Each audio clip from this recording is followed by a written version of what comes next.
Happy Mother's Day! This is your official warning that Mother's Day is only in a couple days.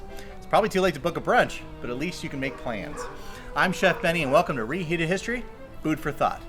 I've got full episodes of recipes every Sunday, but this is our midweek deep dive where we look at the why behind the what. The stories, the struggles, and the strange facts that explain why these dishes even exist in the first place. This week we're looking at war cake, a dessert born from a pantry under siege. Now you might wonder why anyone would choose to bake a cake without eggs, butter, or milk. And the answer's simple, because during the World Wars, those ingredients weren't just expensive, they were weapons of war. Now before we boil our raisins and syrup this Sunday, we need to talk about the home front.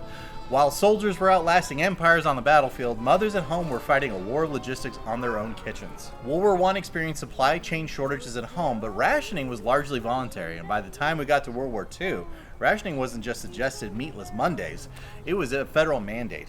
Every man, woman, and child in America was issued a ration book, and if you lost that book, you couldn't buy food, even if you had a pocket full of cash. The government issued a point system that turned every grocery trip into a high-stakes math problem. Every item had two prices, a price in cents and a price in points. You had red stamps for meat and dairy and blue stamps for processed foods.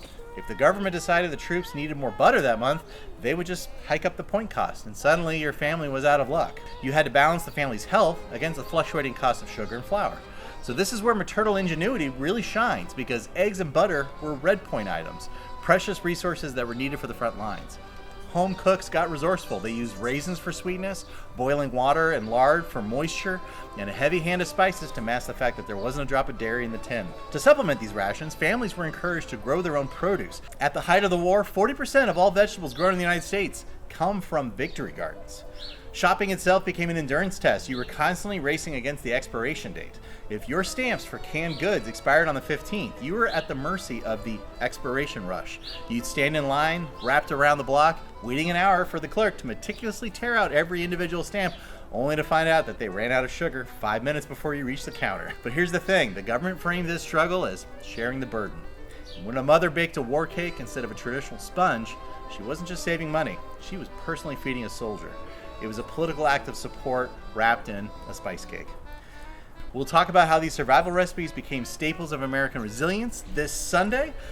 Go and wish your mother a happy Mother's Day and start making preparations. I'll see you then.